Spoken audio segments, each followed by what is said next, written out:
I would love to welcome you to the room. John's been working alongside Imagine More for many years now and has run many two-day workshops on social role valorisation, which we were really hoping to run this year, but COVID-19 is making it very difficult for us. Therefore, we asked John if he could run just one aspect of what that module, of what that two-day content goes into, and that's a focus on how we help people with disability get into valued roles. So John, if you want to open your camera and we will get that started. And welcome. Thank you, John. Thank you. And you'll be happy to know that John's not actually using a PowerPoint today, which will probably be stressing for everyone. I have to read my horrible writing, that's right. We're going low-tech. Low-tech in a high-tech environment. Something different. So we're very excited to have you join us, and great. Everyone will get a lot out of today. So I will now disappear from the screen and then I'll jump back in when John's finished and we'll open it up for questions. So sit back and enjoy. Good on you, Jan. Thank you so much, and welcome everyone. Great to see you here from all over Australia, and so many people I know. Great to see you all, and I hope I have something here that's reasonable for new people that are new to the world of social roles, and of course for other people who are well familiar with much of this material. We've done training together, and students of SRV who've been studying some of this, and so I've hoped to produce something here that is new for some of you completely, but for others some nuance to it that you might find interesting and valuable. So welcome. So we're here today just to have 1 hour, and I mean, for such a big topic that you could do PhDs on, and we've got 1 hour to discuss this. So there will be some things I'll have to leave out. And I thought that we'll cover just some introductory aspect for social roles, but then dig a little bit deeper into a single area that comes from role theory. Now, role theory means that it's a framework for looking how roles operate between people. And that doesn't mean that it's only a theory. The theory means that this is a reflection of reality, and this is a way we operate together. So role theory offers some ways of looking at that in a tidier, more analytical way, which can be valuable for us as we assist people to obtain valued social roles. And you think, well, why is it important to obtain valued social roles? What's the big deal about that? So we hope to explain that in this section, as well as some of the ways of going about doing that. So we realise too that valued social roles for the people that we support have to be done with some degree of intentionality. It's interesting that for us, we probably had very little assistance obtaining the valued roles that we have. We might have had a bit of nudging from a grandparent, for instance, who just said to you, no, you're really good with people. You'd make a good nurse or social worker, or, you know, I love the way you teach, or something like that. And it gets us thinking about where our talents lie and the kind of things that make us excited, and we go searching and obtaining those roles. But for many of the people that we support, we're going to have to be a little bit more supportive to that process, using the same kind of processes, but now we have to understand how that works, which is why the study of social roles and how they're formed and how we support people into them is so valuable. Now, I want to try and make a distinction here too. When we talk about a valued role, we're talking about the way the culture generally considers that role. And not to confuse that with how we might see an individual person. We know that people that we love and support, that we value them. But that's a bit different from the way you might say they are seen by the broader community. And of course, the way they are seen is often through the roles they are perceived as holding. And so it's somewhat different from, you know, therefore the people I work with in a nursing home are valued because I value them and I even love them, and therefore they're not devalued. So we're not saying that. We're saying, in fact, they may indeed be devalued in spite of the fact that you see them as valuable and that, you know, you might claim to love them. That's a little bit different, though, from the standing they have in the eyes of others. And to recognize that that standing is in some degree of jeopardy is going to be really important to the kind of strategies we use to change that. Whereas if we think, well, I value them, therefore everybody else should, then we may not do the things that are really needed to turn this life around. So first of all, let's have a look at what a role is. A role is a socially expected pattern of behaviour and of expectations and of responsibilities and obligations and even privileges. So you get good things out of roles. And so notice that it's a socially expected pattern. Social here, in this sense, mean it involves other people. So while I might create a role for myself, it doesn't really get acknowledged until the other people who know and see me in it also agree that that's the role that I am in. So this is a bit of a two-way street. We want to be able to interact with other people in a way that they recognize that this is a role. Now, how do they recognize that? Well, the role has some boundaries to it. It means that there is a scope that we work within. And it's interesting to consider many roles, some roles are very flexible, like working from home has a certain degree of extra flexibility. So we discovered in the lockdown, you know, the boss doesn't actually know what time I get out of bed. And it might not be so necessary, but I better turn up for that Zoom meeting or I'm in trouble. So there's a degree of flexibility in some roles. If I'm an artist, for instance, when must I conduct my art? Well, whenever I want to. So it's not like I'm under some condition, but if I'm running an exhibition, then I might have to turn up a specific time. So you might say under those conditions, my role now has certain rigid aspects to it. And it's interesting to consider these boundaries, some of which are flexible and some of which are rigid, and how that suits some of the people we support. Some of the people we know, for instance, have good days and bad days. And so sometimes we're looking for roles that can withstand the flexibility needed for them. And therefore, where the routine might need to alter to adjust for how that person's doing that day. For other people, though, they love the security, you might say, of this prescription that's exact, a kind of rigid rule for when work starts and when it finishes and where I'm going to sit and what I'm going to be doing. And that essentially that doesn't change. And it's that rigidity that allows people to be at their best. It doesn't change very much, or it doesn't change without me having some indication of that change. Because for some people, predicting change and being able to deal with it and anticipate it's a bit difficult. And so they may well be much better suited to a rigid role. Therefore, the security of the person is more assured because I know what's happening and I know that in advance.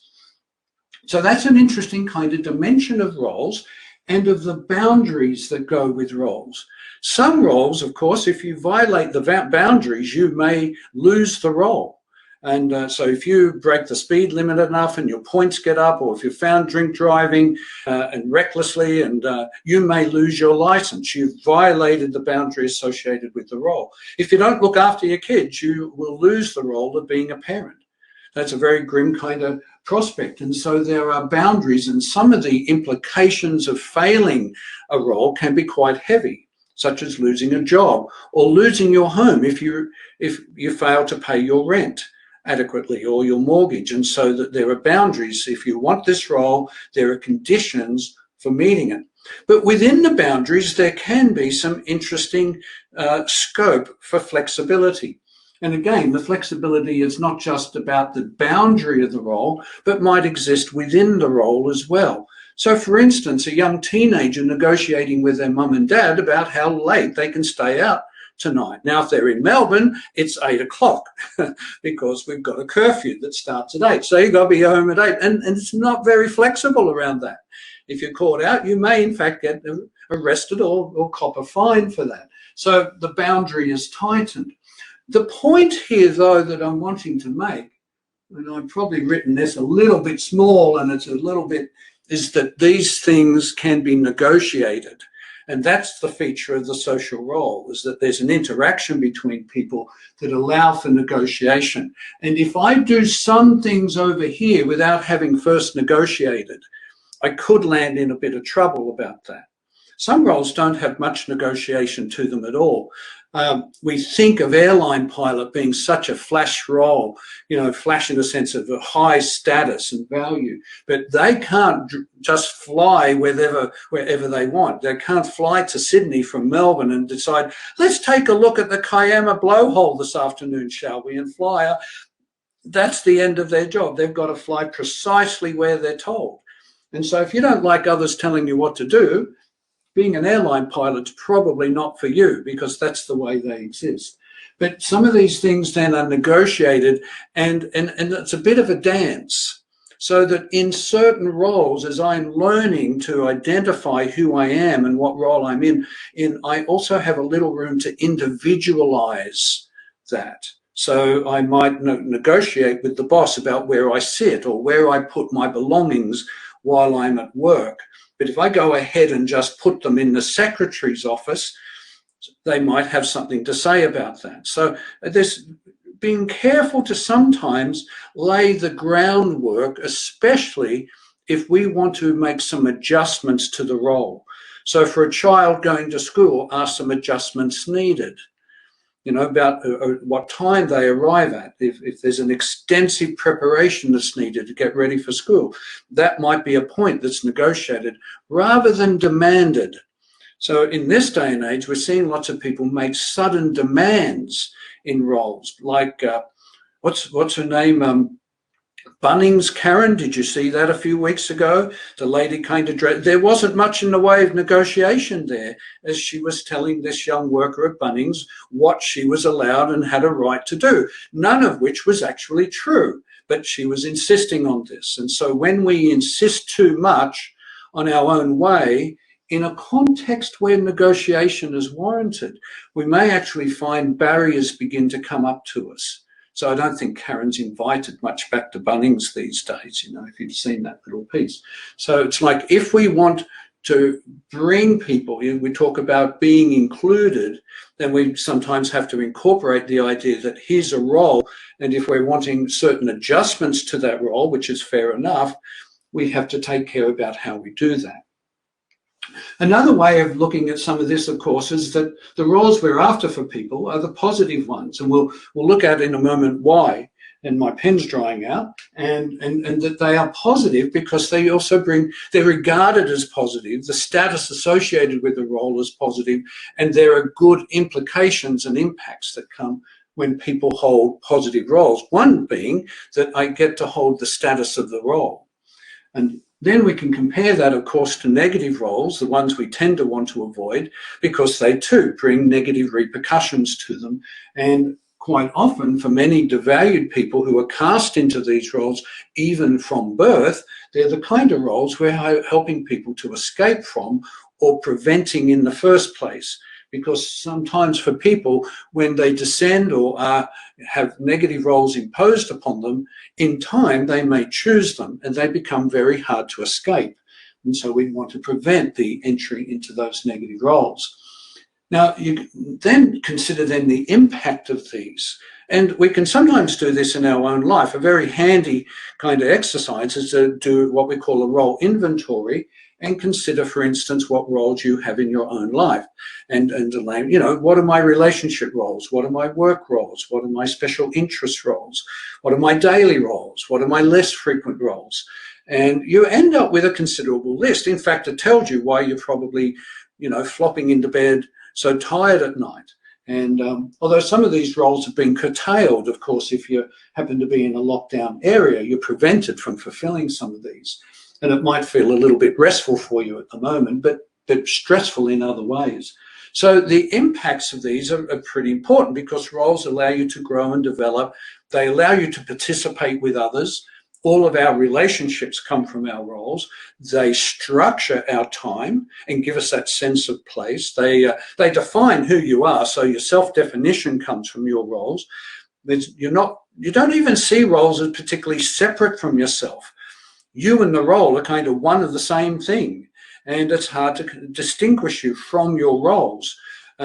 It's interesting too, when people die, we often consider the roles that they held through life, and we applaud that. So this definition comes out, and so it affects all aspects of your life.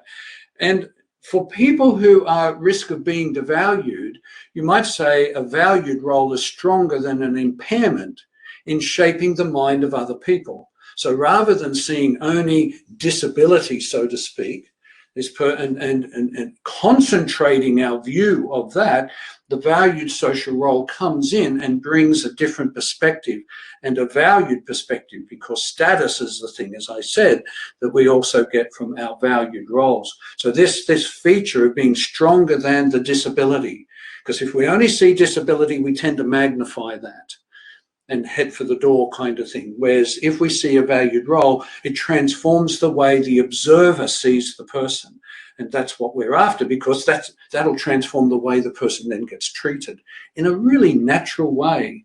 And of course, we say it brings access to the good things of life. And in fact, many of the things I've just listed constitute some of the good things of life, as well as home and being able to work and financial security and good health.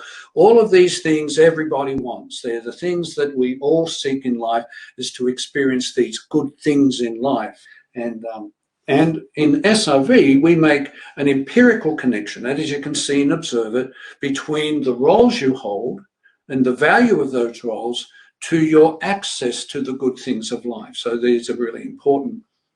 Now, all of that is by way of introduction, and we want to turn now to the part that I want to spend the rest of the session on. Although, just to notice the contrast here to the positive impacts we just spoke about, that if a person is in negative roles, then they get treated according to the nature of that negative role. If they're a menace, they're an internal child, they're an object or object of ridicule, all of these kind of, they're a burden, then they will get treated according to those roles as well.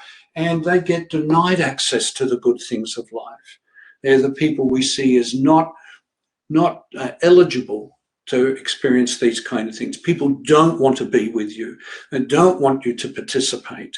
And it's, in a sense, you're seen as then constituting a boundary that can't be then provided to you, this boundary of this gulf between the devalued and the valued.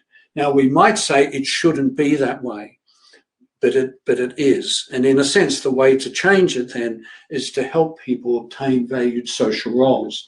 And without valued social roles, it's not likely that people are going to change the way they treat other people just because they're harangued, in a sense. You want people to give this positive treatment without their arms being twisted, as a kind of natural consequence of recognizing the true intrinsic value of the person, to see the person as they really are within a valued role. If they don't see that valued role, then they've got nothing to go on. People will tend to respond to what they see, whether we like that or not. Generally speaking, that's the way it will work. And there will be people who value everyone as irrespective of that. But essentially, that's a fewer kind of proportion. If you're wanting cultural change, societal level change by the vast majority of people, then they'll need to respond to people in a way where they see the person as intrinsically worthwhile. And the easiest or best way of doing that is the valued role speaks to who the person is. Now, one way we might slice and dice this, and using role theory as we do this, is that roles can be seen as occupying two broad categories. And this can be interesting for our topic here today. The first is that there are roles that are most primary to us. And primary in this sense means that they're fundamental to our identity of who we are. They are the most important. They're like our foundational roles. What is at the very core of who we are that make up our identity? And this will be, of course, many of the early relationship roles that we formed of son and daughter and grandson and granddaughter and niece and nephew. And of course, our identity will consist of things like our cultural identity, our language, our religion, if they're religions, and these kind of cultural things that we are born into and we tend to imbibe and embrace, and that makes up who we end up being.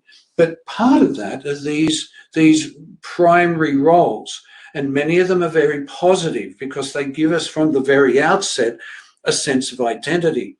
there also tend to be roles that we don't have to do much for. That is, you don't have to be competent as you're born to be given the role of son and daughter. You just are. So this is the way you get to be, in a sense. This is who you are. And performance in some ways isn't that necessary here. It's not contingent on, well, you're having to behave yourself a certain number of times a week before we will consider you in this light. You are these things.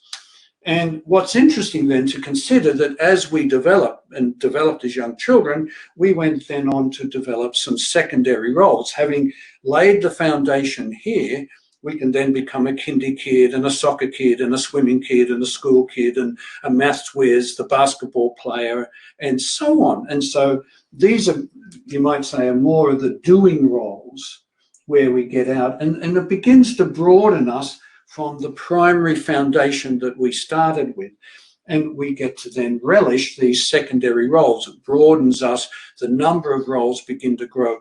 But they're kind of secondary, you know, to who we are at a foundational, fundamental level.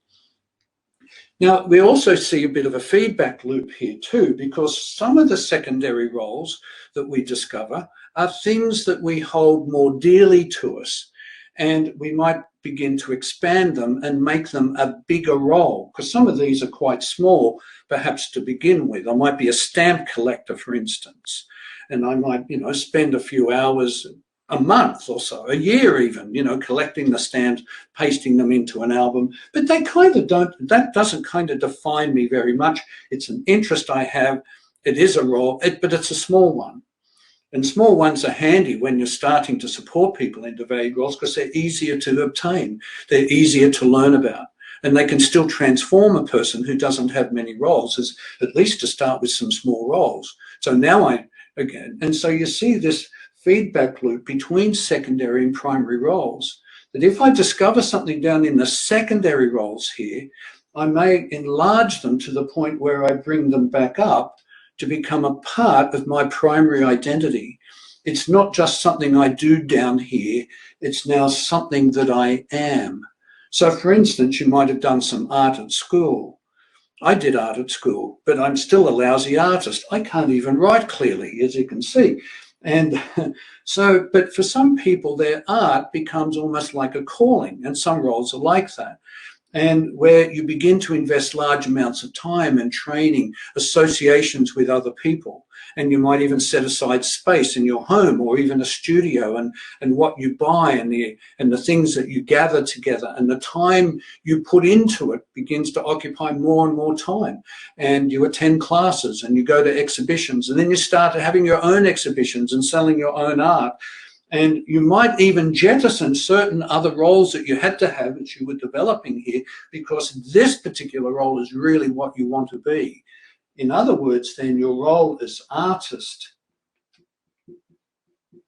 if you can read that, becomes a new primary role. So we are adding to our primary roles.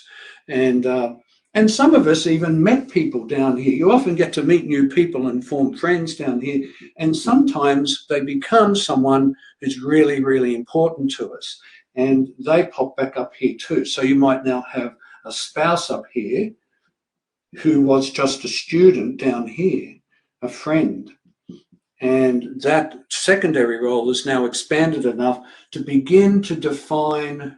I mean, they both define me, but the primary roles speak to the very heart of who I am, in a sense. And so this becomes primary. Now, we're just pointing this out, that a lot of this just happens for us. And it's interesting to reflect on, which we set up here, is that when we support people with disabilities, if that's who we're supporting, then doing things in a way that is a little bit more deliberate and intentional, because we know how this works, can be very helpful for our strategies. It's kind of, so what's happening here? And are there any dilemmas with respect to this little passage concerning the people that you support? And one of the things that can happen is that for people who are devalued, is that they can sometimes enter then negative roles, and the negative role becomes a primary identity. In other words, like the client, the inmate, the parolee, the drug addict, the homeless person, all of these kind of things can become a primary role identity for the person. And especially if these roles were given at a very young age and or they lasted a long time. And so you see then this issue of the negative roles that a person holds, incorporating this kind of identity problem. Because so if this is a primary role over here, how do people then move into secondary roles where they're doing something down there?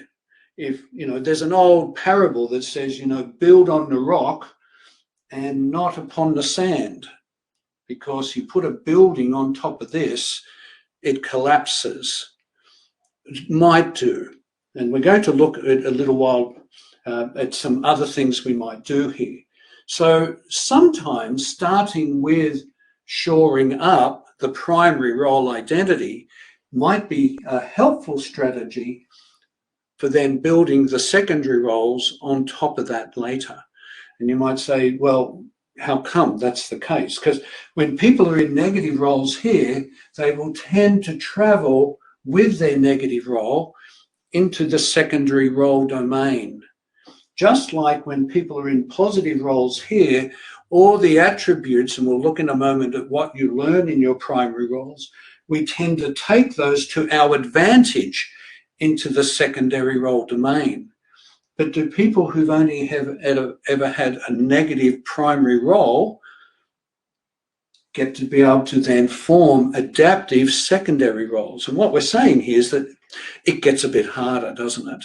And the more that we can interfere with a negative role identity, the more then we build the success for the future as we move into secondary roles. Because the big issue here, of course, that primary role identity allows us to is the issue of security. Primary role identification helps us to be secure. And when I'm secure, I'm at my best, because it means that I have some confidence. I have some confidence about who knows me and where I'm from and what I'm like. Now, security allows you then to take some risks. And one of the big risks of entering secondary roles is doing something for the very first time. And this will harken back to some of our learning strategies that we're going to look at next week, is that when people are insecure, which is likely to be the case over here, it becomes much harder to step into contexts that are unknown and where the people are different, where the noise levels are different, the stimulation levels are different. If I haven't had some prior experience with that over here, that's going to be very difficult. And so we want to build, and we find that many of our learning strategies aren't particularly successful if people remain in an insecure context, if they don't know where they're going to be living, and so we find the primary role identity, when that is disrupted, it can have extraordinary repercussions that last for years, decades, even a lifetime. So for instance, people who've been raised by the state, for example, and who might spend a lifetime trying to track down their parents, looking for the abandoner in that sense. And because it's like, I can't rest till I know who I am. And we see that in lots of people who years and decades spent unable to really succeed here because this has been disrupted, especially if it's disrupted at a very young age.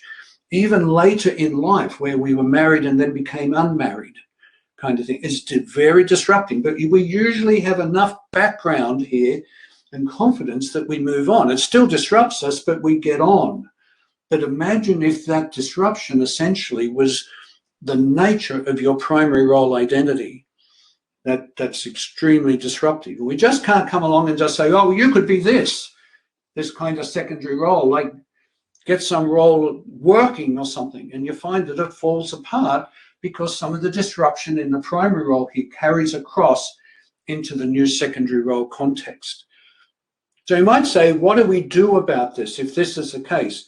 For some of you, it's just simply, let's go back and see if we've done enough here in this primary role identity and whether there's something here we can influence that might then carry across more successfully is we also begin to build some of the secondary roles, the doing roles, and sometimes there are work roles involved in that, voluntary roles, recreational roles, sporting roles, interest roles, hobbies, all of that stuff that enriches life, because in a sense you're expanding your identity from what you obtained here.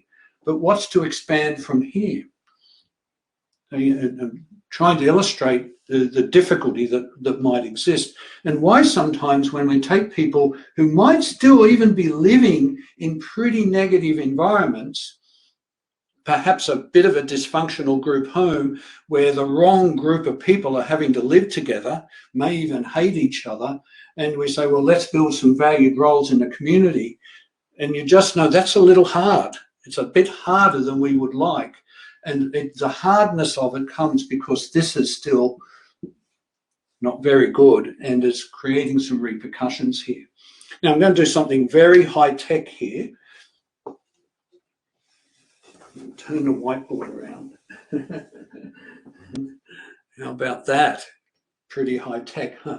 And so let's have some clarifications about this. Does that mean then that you can't build secondary roles unless primary roles are perfect? Well, no, but it is a recognition that building the secondary roles might be a little bit harder. And what we know is that sometimes there are some domains that people have, domains in life, like where you live, from where you work, from where you recreate, from where you get your health care, from where you have worship and so on. We might call those domains.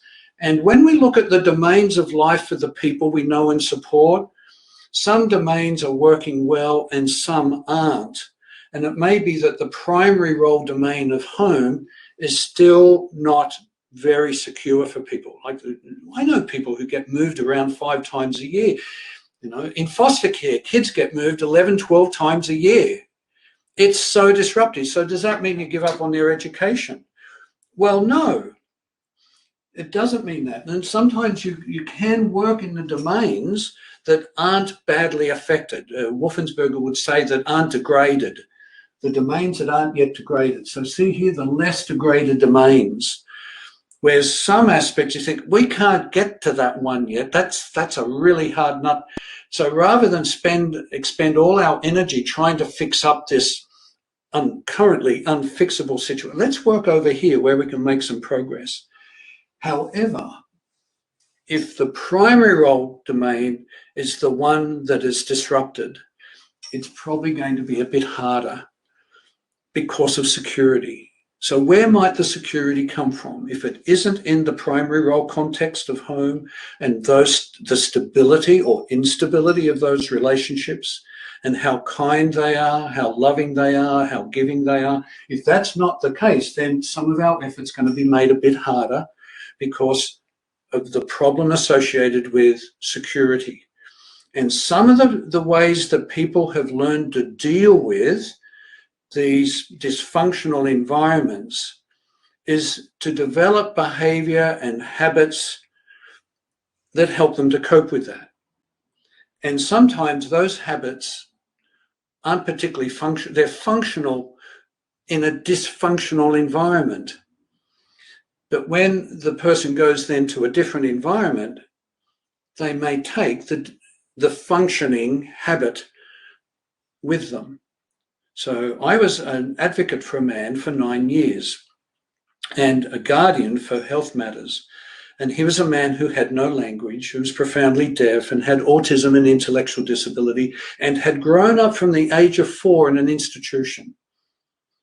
So you can imagine his primary roles had been really disrupted. He moved into a group home at the age of 28. And for the first time, he had some security, the same staff, same residence that he was in that he also knew. But he also brought some of the things from the disrupted past, and that involved eating things that aren't food. And so when we went into the community with him, he brought that with him. He would try and eat things that aren't food in the community, which made it hard to succeed in some of the roles that we were setting up there. And so using that just as an illustration. Now, a thing to watch for here too is this condition that Ray LeMay coined, role avidity, which means that when people don't have many roles and don't have many primary roles, then they're going to seek them out. And the problem here is that the descent into negative roles can be quick and easy.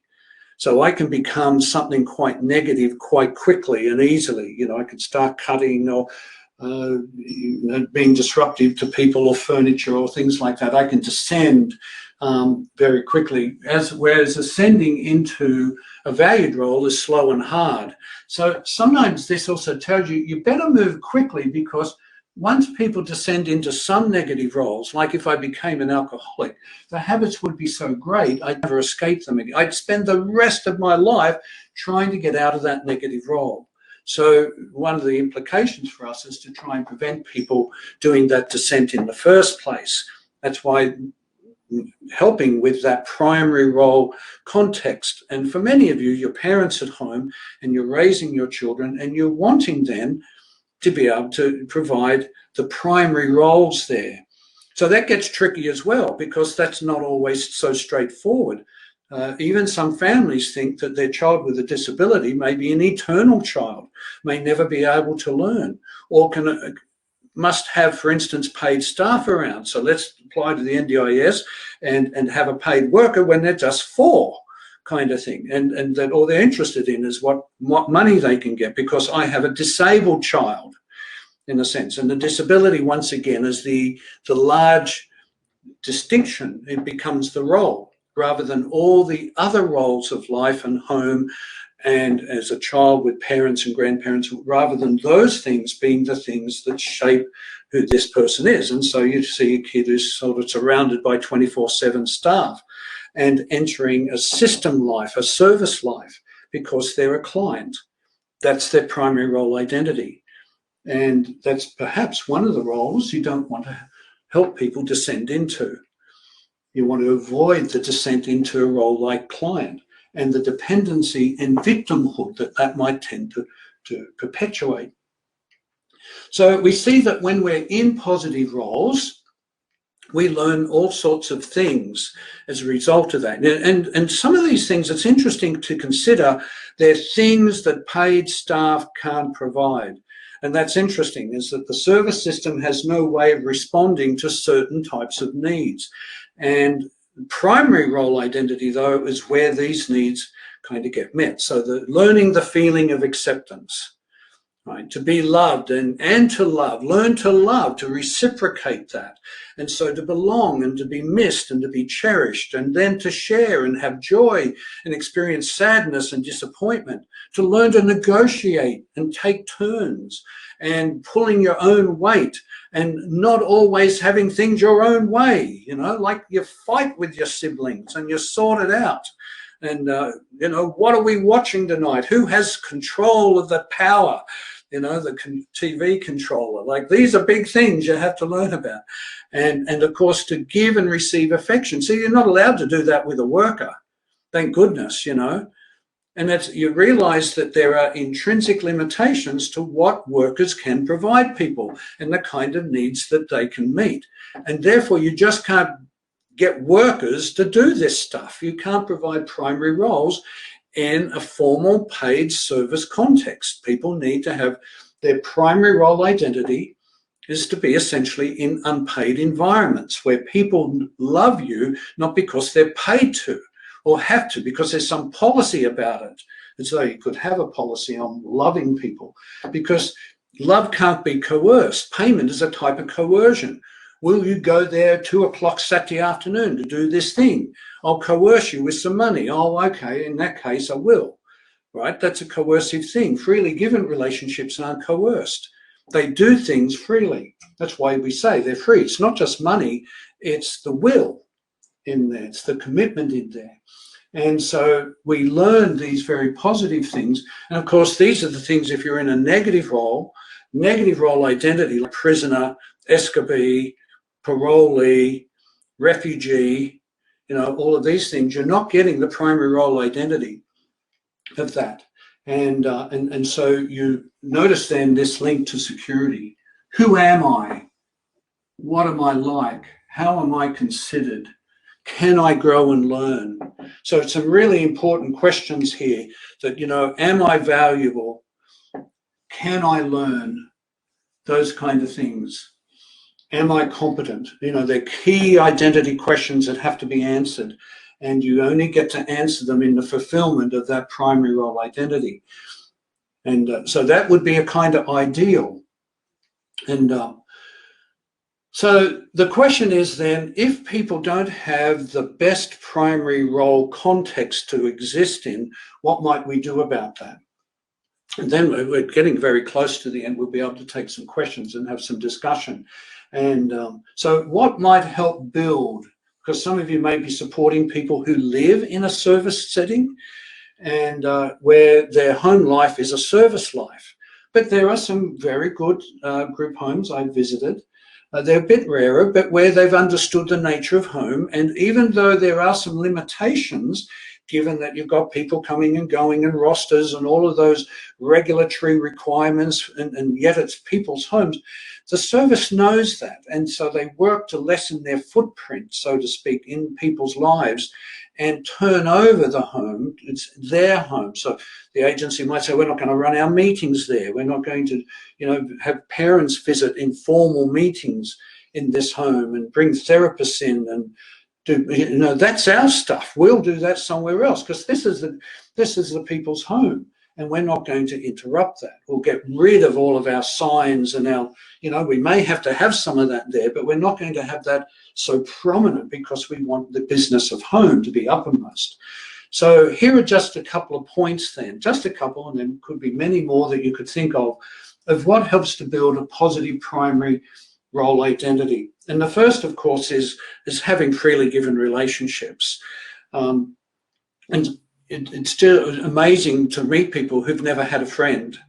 And you realize that without that, they're people who don't know what friendship looks like, who don't know how to be a friend, have never developed the trust. They may have been so hurt in a disrupted primary role environment that they have no idea what friendship's like. They've been just surrounded by paid arrangements, and they don't understand the reciprocal nature of a friendship and how to take care of your friend in that sense.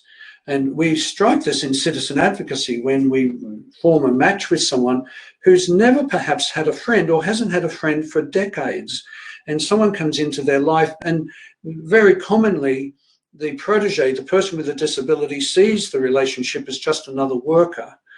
And even after I knew one relationship where the woman felt that her advocate was still a paid person after 18 years and felt that, you know, when she was with her, that somehow she was being paid for this. She couldn't conceive of a relationship that wasn't paid. So isn't that interesting?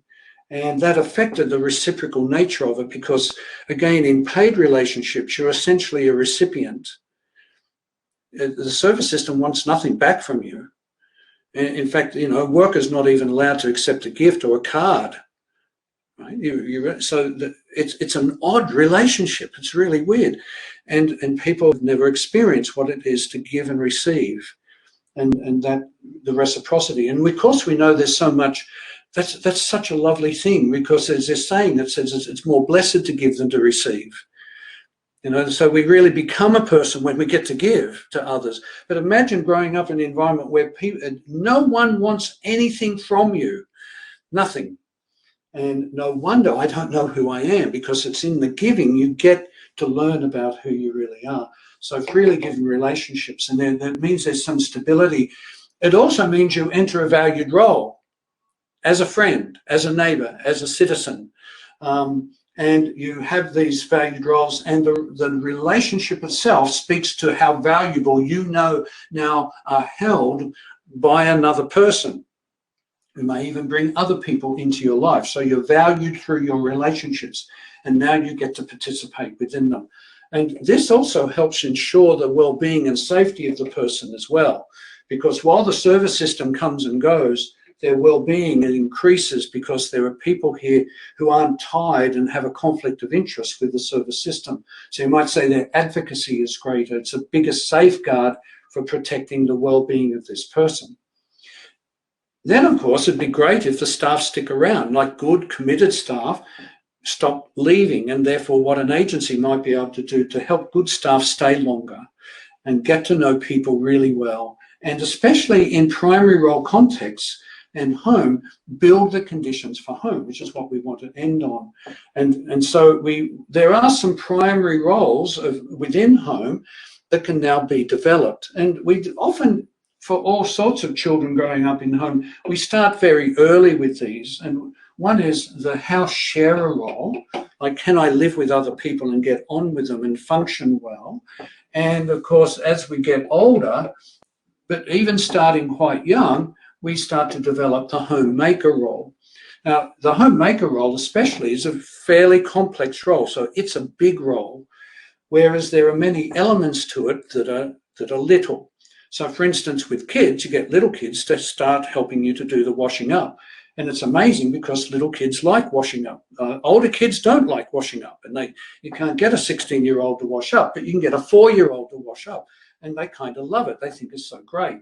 And but aside from the joke of that, we are building the elements of the roles, and even doing those things at home help to build the primary role identity of the person, because they're doing something in a primary role context, as son and daughter, grandson, granddaughter, niece, nephew, siblings, brother, sister. And so you're building the elements of all of these things as you learn that. And so the homemaker role is the role, of course, that is needed if a person is to have a home. You need someone who's a homemaker. And sometimes people themselves can learn to be the homemaker if they're embarking on a home for themselves, or someone that is part of their life is the homemaker. And in some of these shared home arrangements where a person goes to live with someone who might be like a mature age person whose family have left, maybe a widow or divorcee, and therefore has now got a home, and then being an experienced homemaker that someone can go and live with. And so there are a number of programs across the country now where we're introducing people into long-term living arrangements where someone else is a homemaker, but introduces home to this person and builds that primary role relationship. And it's interesting then, once security occurs, where you might say the big pluses here are to do with security of abode and security of relationships. We're no longer in a paid arrangement here, wondering when this person is about to leave. The person who arrives and then announces they're off again, and another relationship that's broken, gone through the person's life, and the kind of woundedness that occurs as a result of that. And so, but when we find that there's a security of abode, so I know where I belong, and there's security of relationships, so I know who I belong with and who treasures me as being a presence in their life, then we see even a liberation of the personality. And we see the potential for growth here explode, because the person is not carrying the psychic load of insecurity, wondering, where's my next meal? Where's my roof over there? Who's the next person? I don't even know who's on tomorrow. And the anxiety that people have because they can't predict or anticipate all of this stuff going on in their life. But imagine if that was settled, as it is for valued people. Those questions are settled. So we get on and succeed in other areas.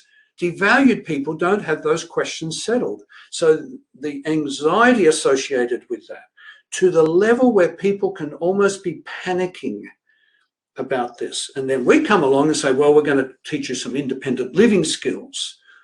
Well, good luck with that, toothbrushing and hygiene. When I don't know the state of the world, right? But when that security is then provided, then it liberates the person's energies, and they can be so secure in time that they might even say, I'd like to live somewhere else. That is, now they're ready to experience what we call a discontinuity. They are going to change things now. They are so secure, they want to bring about change, live somewhere else, do something else, because they're not under this emotional cloud. But when people are insecure, I've seen people that won't even leave their room, won't even leave the bathroom, or toilet. I think people shut themselves in the toilet and maybe smear the toilet and not wear clothes. It's pretty grim, isn't it? There are people there. I get consulted about these people all the time. I go in and say, can you do a report? We don't know what's happening. Can you sort this out for us? And there are staff saying, well, we want to introduce him to the community. So just on that, does that mean that you have to have perfect home life before you can step out into the community? Well, not quite. Sometimes there's a key element of home, though, that has to be settled. There was a man I knew who lived by himself, but with 24/7 staff. The nighttime staff were sleepovers, so they slept in the house with him, and he had daytime staff. He's living on his own. But he had this idea that this being his home, no one else could touch anything.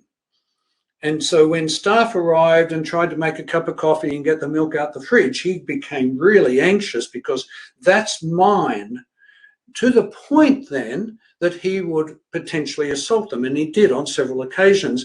And he'd become so infuriated with their presence that he would kick them out. And the staff would have to go and sit out in the car and wait. And occasionally, are you okay? Can I come back in? And he'd, no, and he'd keep them out there. And it could take 4 or 5 hours for them to get back. So this was an expensive car sitting kind of arrangement, as you could imagine. And he got a new staff member one day, kind of key worker, and this guy just had some nous about him and about how best to respond to this man, especially in a home environment where people are coming and going and sharing. And this man got anxious once again and went to kick him, and this new worker just blocked the kick and just said, no, we share here. In your room, that's your stuff. We won't touch that. But out here, we share. And with that, the young man, because he's working on a rigid rule, he had this rule, you don't touch anything. And I mean, he'd kick people out who were in his circle, like they weren't allowed to sit on the lounge, and including his parents, he'd kick them out because he is on my lounge. And he didn't understand the nature of sharing, because sharing comes in a primary role identity. He hadn't picked that up. He hadn't been taught that. And this man introduced it. And it was interesting because this man had been going into the community and cornering shoppers for money because he wanted to buy hats all the time. And so, and they cornered him. But interestingly, when this changed so that he didn't become anxious about people touching the cups, people sitting on the lounge, he stopped being anxious about getting caps.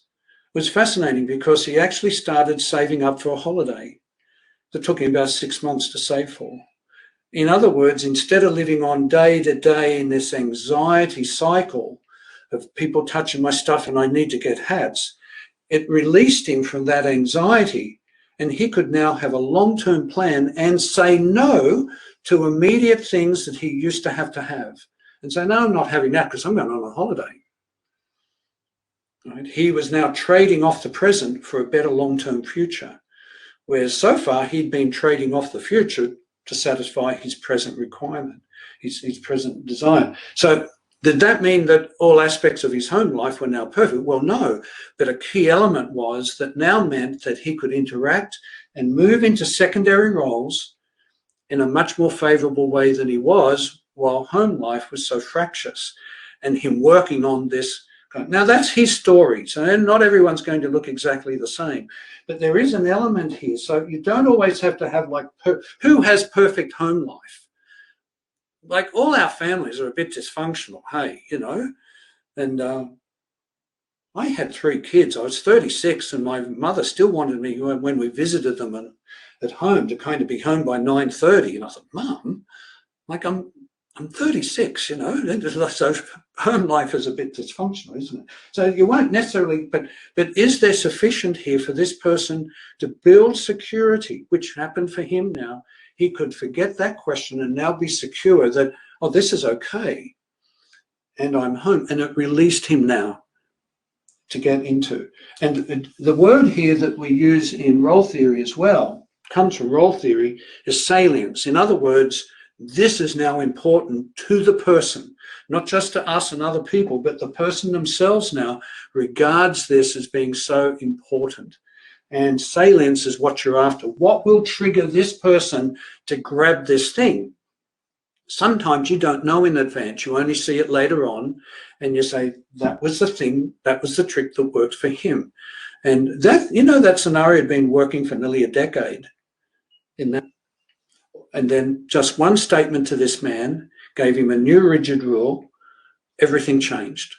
And now he was interacting with other people in a really adaptive way. It had salience, not just for other people. It's not just important for us. It was important for him. Now, so much more in roles and role theory. Some of you have been to SRV and will have picked up some even have done passing. Another burst on roles and how they work, and particularly the roles that are given to people from their service arrangements. Jan says I was allowed to do a bit of advertising because I have 22 hours of program available online in 10 programs, some of them on this kind of stuff, others to do with the impact of intellectual impairment, others on preventing abuse, looking after people with heightened needs, working with parents. It's meant for direct support staff and their families, or agencies and managers, and so find them at johnarmstrong.media. John Armstrong, one word, .media. You get this brochure at that website, and it'll explain. You've got any questions? There's a little thing to press to get an email to me, get back to me, and you can look at that. 22 hours sitting there waiting for people to hear, and especially where families have untrained staff and then want a discussion with their staff about how does this stuff apply to my son and daughter, and then individualize it through those discussions. So have a look at that if you're interested. Let's see if there are any questions and further discussion we can have, Jan, at this stage. Yes, there's plenty of questions, John. I'll start from one of the earlier ones. Is disability a positive primary role or negative primary role? Tends to be. There are degrees of positivity and negativity. So it's not black and white, but degrees of. And you might say the negativity of something changes over time. At the turn of the 20th century, disability was the arch enemy of society, like it was really deeply negative. It's not that negative anymore. You see the same, everyone, well, not everyone, but the thought, for instance, that I'm having some mental health issues is not nearly stigmatized as it was in the past. However, disability can become a role identity that's quite different from all the positive role possibilities that a person could have, where the nature of the disability is irrelevant. Being a son and daughter and a grandson and granddaughter, much, much more important than being a disabled person and being eligible for funding. Because that, again, that's a very different life path. You don't want the disability to become life-defining. You want a valued role to be life-defining, right? And that's the trick there. So it's not as negative as it once was, but it could still change your life to the extent that you don't have home, you don't have relationships, you don't have any of the opportunities that valued roles bring. So it's not that positive yet. And you don't want to be confined to a disability, in a sense. People all the time talk about, can we relate to a person as they really are? You need a valued role to do that through.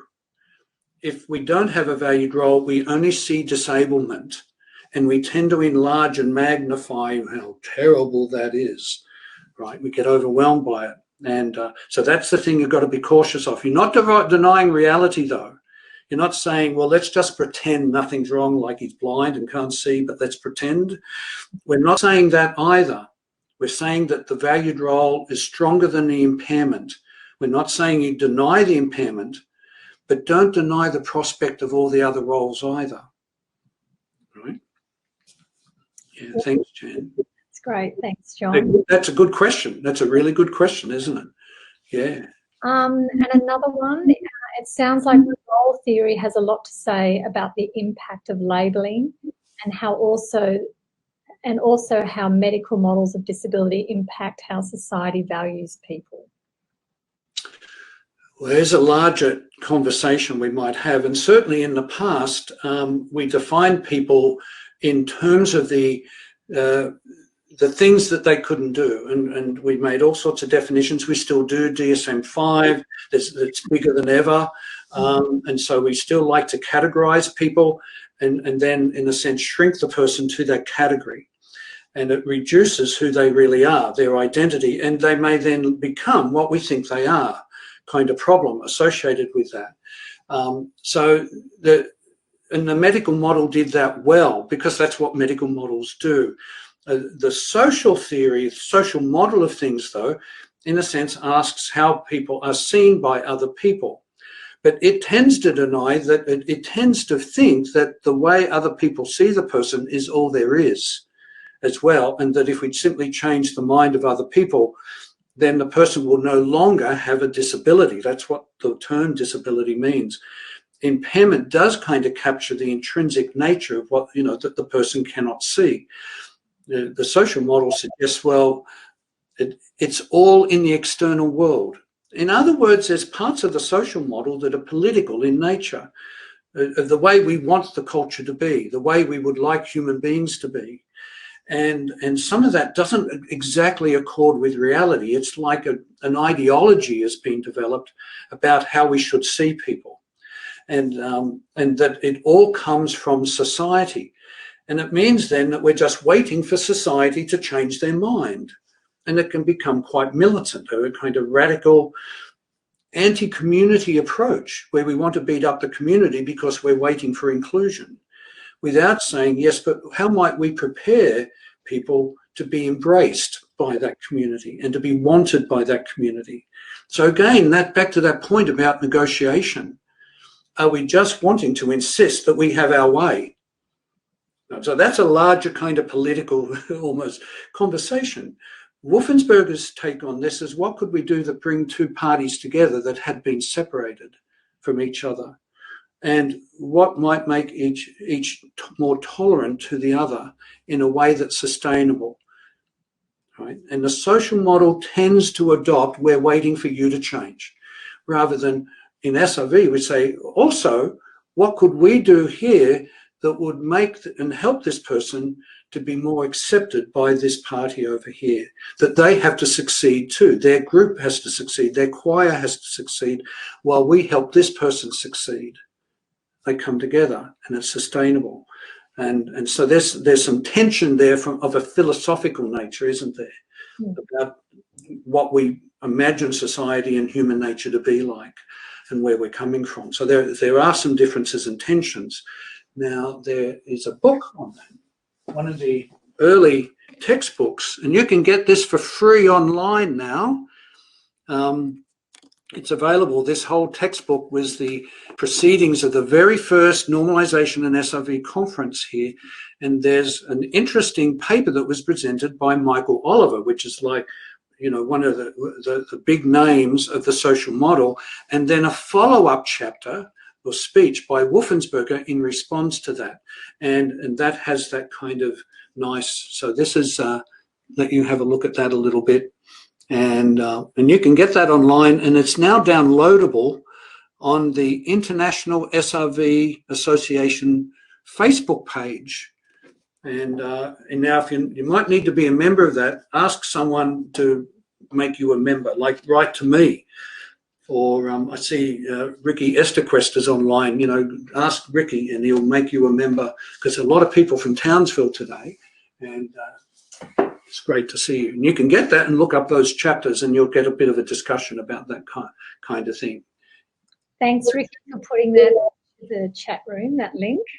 Yeah, look at that. Good on you, Ricky. That's fantastic. I love the technology. I know, it's brilliant. We've got all sorts of technology happening today.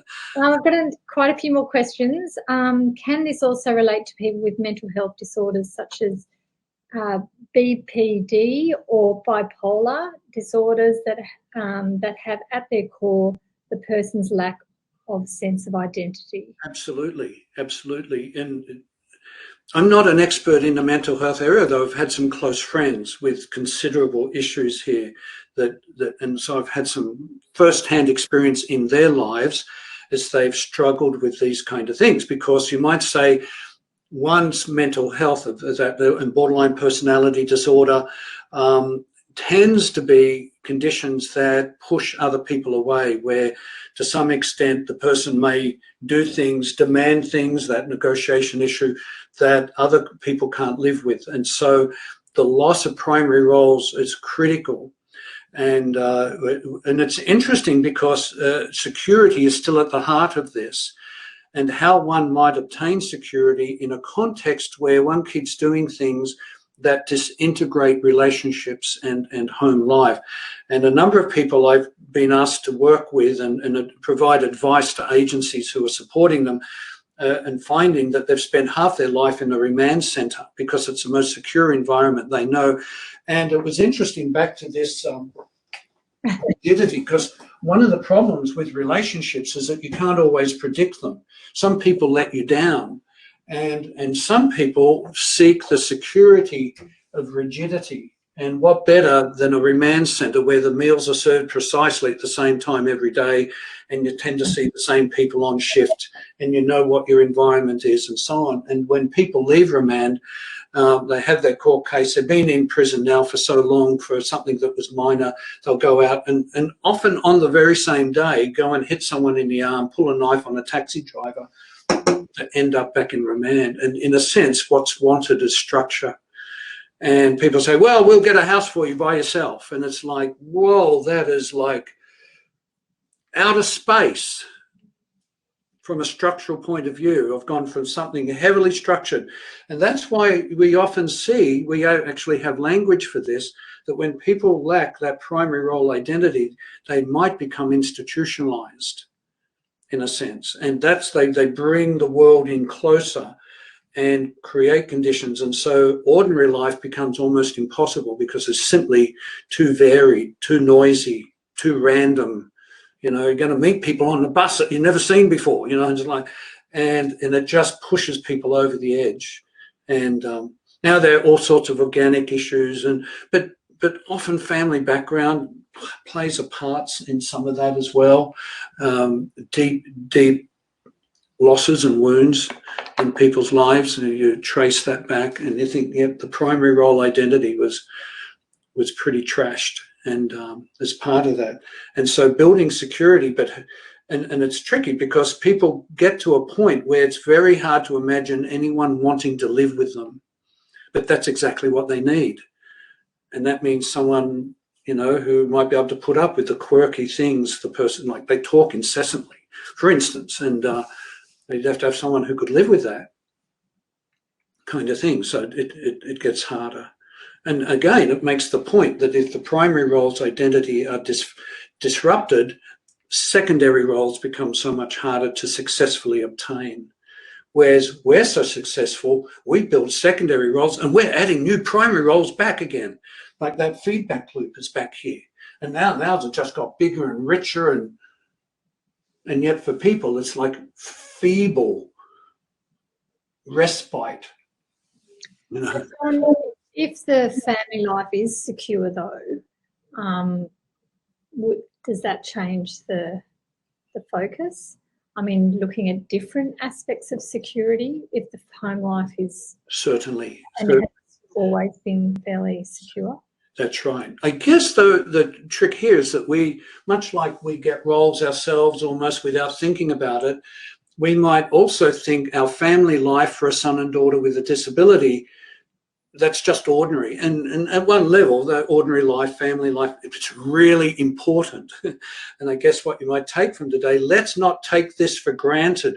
We are building the blocks of success for the future in this child's experience now. What are we doing in the primary role context to make that even stronger? So they know who they are and how much they're loved. And notice too, let me go back a little bit, something I meant to add back into this whiz around our electronic board. You know, I'm known for sick jokes. Is that in a home life there are two broad categories of activity. Can you see that? Functional activities, which are the things you have to do. You have to make the beds, clean the floor, do the washing up, feed the cat, water the garden, things you have to do, collect the mail, put out the garbage. They're functional. And if a person doesn't do them, someone else has to do them. They have to be done. So one way of looking at that, they're the functional things. But home and family life and those primary roles also have many dimensions that are non-functional. The things you do, and if you don't do them, someone else doesn't come along to do them, like read a book, paint a picture, pat the cat, kind of stuff, watch a movie, get out a game and play a game. And yet it's the non-functional stuff that also adds to life and richness, relaxation, which a lot of devalued people don't experience, how to relax. And it shows me what to do when there's nothing to do.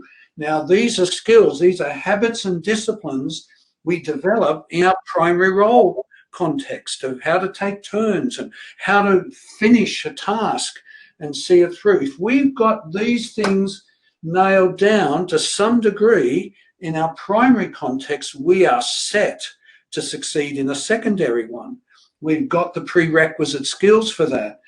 And so the message for families here is get to work and help your son and daughter with a disability obtain both functional skills within the home, but also learn how to occupy time well when there's nothing to do. Because there'll be times in secondary role context, and especially if they ever end to have a home by themselves or something like that, where filling time when there's nothing to do is also now a skilled area. And in fact, we dream of this. We think, well, when I have some time off, when lockdown in Melbourne, I'll be able to do all these things, you know, paint the bedroom or retile the bathroom or something more enjoyable, read a book. We just can't go to the movies and get into some of the pursuits we've always wanted to do. We've usually got a massive list of things here, but many devalued people have nothing and don't know how to incorporate, especially people with intellectual disability, because when people have nothing to do, they often do nothing. And because it's a planning thing. How do I plan to do this? What might I consider? Right? It's a bit abstract to think about that. And rather than just think, you know, home is just functional. Well, no, it's where the heart is. And it's the non-functional stuff as well. Now, probably went way off track there. So any more questions? But it's a very good tip. And I just think too, with regards to people with intellectual disability, actually giving them forewarning that, you know, this functional role within the home is going to be expected, rather than just landing it on them, could possibly be very helpful to really help them into that. So, that's right. If we can wonder, it's interesting to think, what do I learn? What are the impacts of a primary role identity? And a lot of it has to do with habits and disciplines. You know, rich stuff like being loved and how to love someone, like to learn to love, like that's a big one. And some people have missed out on that, and it will affect how they can conduct themselves in a reasonable way with other people and meet other people, relate to other people in an adaptive fashion. And we know that it's much easier to be around people in a sense that we like. We're giving people the tools of success and that other people want them. That's what SRV is aiming for. The good things of life is to be wanted. And the primary role context is where we get to begin to master that. And Harvey asked, what is love? Well, it means at least you're giving to others a bit. Your mind isn't just on yourself. There is a practical aspect that I'm just not a narcissistic, selfish individual, and that I want to serve the interests of others. And that's what you learn to do in a family. Wait your turn. Your father goes first. That's what.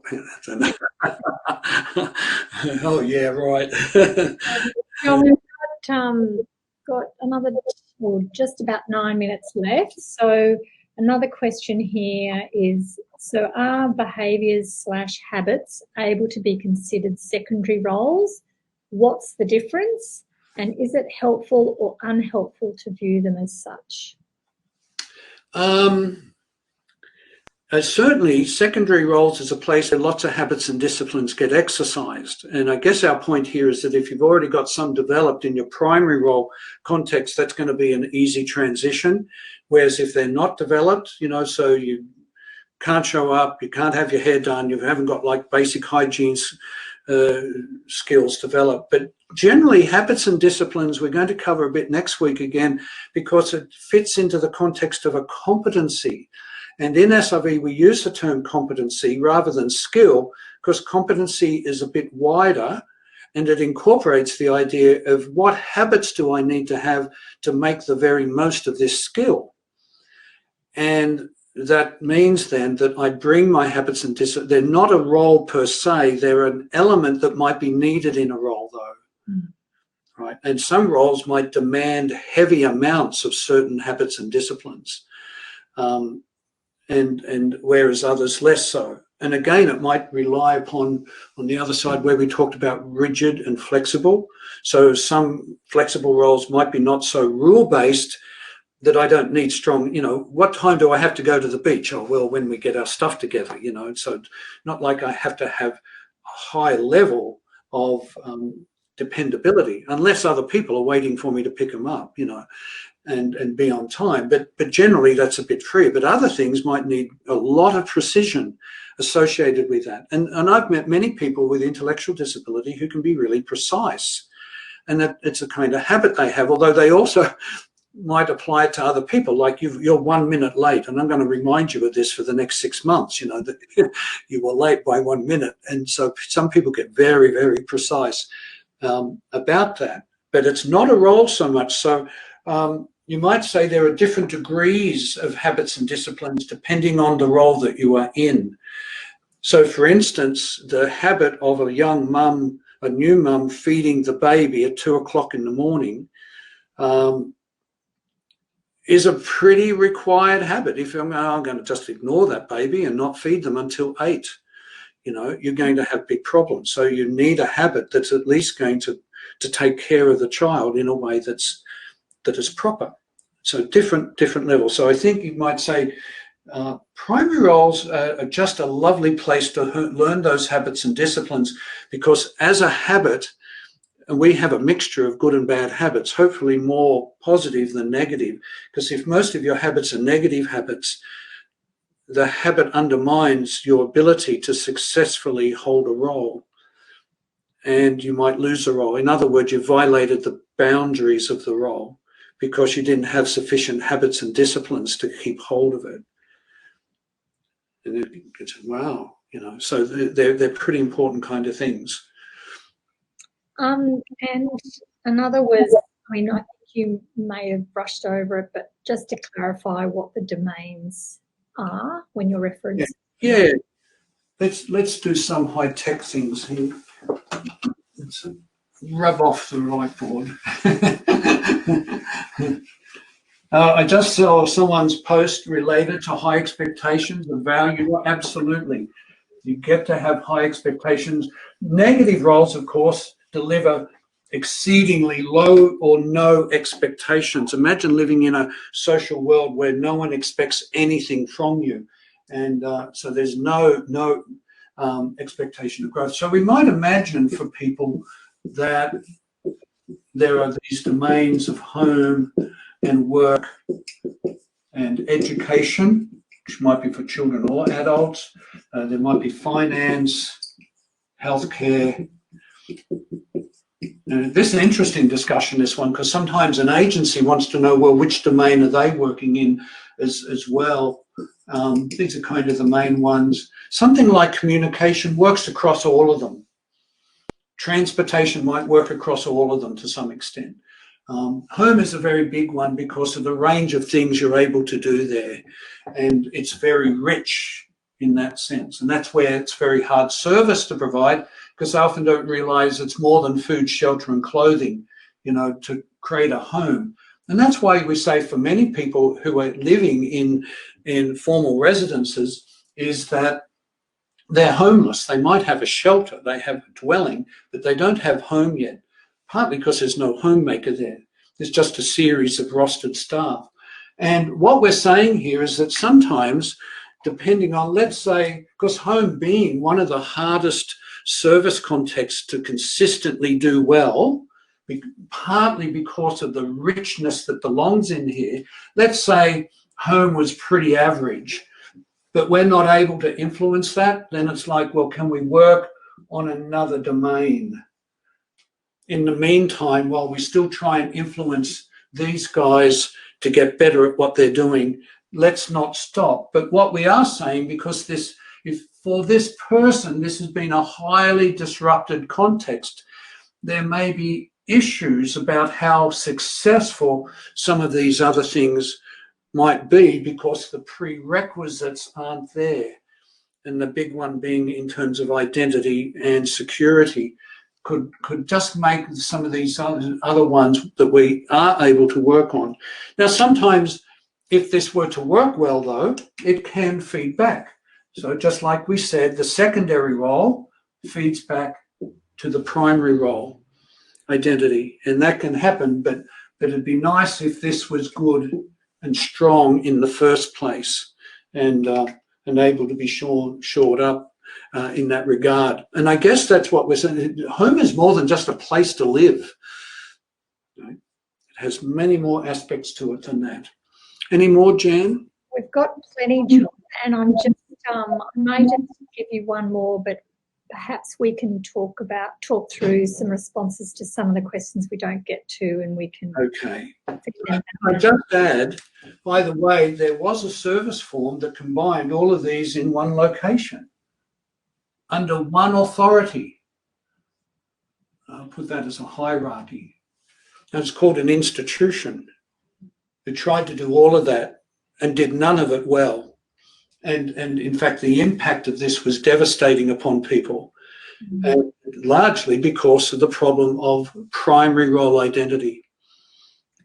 And maybe this is something you could help people with, because I know it can be very tricky, but the comment is, I found it is harder to support people to develop non-functional activities in a household than it is for functional activities if they haven't developed them earlier in life. Yeah. So have you got some tips as to where to start? Yeah, often in non-functional stuff, there's a very strong tie-in to relationships. And sometimes we're even introduced into them, by a friend. Come and play cards. I've got this nifty card game. And the relationship draws us in. And then when we start to master it or do it, we enjoy it and it takes off. So it, in a sense, is how do we get an introduction to non-functional things? And it's a different type of introduction to what we would get to learn how to do a job, where there's often a sense of authority. You've got the shop manager that's telling you where those cans need to go. It's a different tone in the relationship than let's sit down and watch a movie together and then talk about what we thought about it, or garden together. It's much more of a cooperative effort, and there's not the sense of authority that's in there, but more of mutual sharing, mutuality. And again, this can be a tough area for staff to pull off well, because the other staff think you're slacking off because you're sitting down playing cards with someone or even having a conversation. And that's why there's such lonely people in services, because the staff aren't allowed to talk to people. And there are many who do want to do that, but then they feel guilty because, they're supposed to be cleaning a window or whatnot. And so, but it's the enrichment of sitting down and how, hand massage, also it's a huge array of things that you might think of doing. Sorry, Jan. No, and it's the investment into the free-to-given relationships. If the paid person can support those relationships to build where there's that security, and that's where then the relationships can flourish, where they're doing that. That's right. Activity that's where it's reciprocal rather than. So one example could be identifying, it could be swimming. So the person might be good at breaststroke, so you get them to give you some tips on your breaststroke. You might give them some tips on freestyle, or you can just, find it something to play, particularly if you're a young child in the pool. Really look into their interests and that sort of lead the way with looking for those non-functional activities. That's right. I know that sort of, but it takes you outside of the home, but looking for those opportunities outside in the community as well. So our role perspective on that is that you can't participate without a role. Once people have a role, it opens that door. And we also know that roles are part and parcel of every single relationship that you have. But deviate people tend to be only surrounded by paid relationships where they're recipients. And therefore the dynamic of giving, sharing, taking turns is being eliminated to some extent. Now, that's not the fault of workers. It's just the way it is. It's what we call an intrinsic limitation on the paid relationships. Freely given relationships, one of the features of their freedom is that they sort out together what they're going to do together, when they're going to do it, how will they do it. And there's reciprocation that's involved, which is a new experience. And a very necessary new experience, you know, that I'll go and get the coffee for you. And I think it's my turn to pay. You know, when you're in paid and recipient conditions, that stuff doesn't come up. Or comes up in a very strange way, you know, wow, can I get reimbursed for that, you know, and kind of thing. And it's just a limit, it's an intrinsic limitation. So we're not beating up staff. It's just saying, can staff and can a program like a resident also open the door that invites freely given relationships into it and helps facilitate and support those relationships, rather than we're going to lock the door whenever you come and we only want volunteers at 2 p.m. on Wednesdays once a month, you know, like things that limit the access that people might have to ordinary folk. And any more while we're closing? Well, we might just run a quick poll to see how helpful this has been. So if people, some people apparently couldn't see the first poll, so I hope you can see this one. So if Jackie can pop that up, that would be great. We're seeing everybody there, and people I know, Carmen, and people in New Zealand, fantastic. They're LAC in New Zealand, Harriet, and my good friend Wendy. I just want to talk to people on this. Bizarre experience when you're not in the room, or you kind of are. I don't usually have audiences of over 100 people. That's what's really interesting, isn't it? And hi, Deb. Yeah. I think what people will understand here is just actually how nuanced this work is, and really helping devalued people, such as people with disability, into valued social roles. It does take thoughtful planning, and, you know, start small would probably be the biggest tip. But thank you, John. That's been really fabulous. We've got 50% of people saying it was excellent. They've got a much clearer understanding of what a valued role is. 45% good, and 4% a little. So perhaps a lot of those people that are in the excellent category might have experienced the 2-day SRV workshop before, because you have done a very good job of putting a very complex, detailed bit of content into 1 hour. So I look forward perhaps to see people next week. We're back for our competency enhancement session as well. That's right. Yeah. So I'd like to say thank you, John. It's been fantastic having you with us today, and thank you everybody for joining us. It's been really fabulous to have you join us virtually, and I hope that gives you really good insight to what we mean by attaining valued social roles and how that can help people with disability. Wonderful. So thank you. Thank you. Lovely to see everyone. Thank you, Jan. Bye.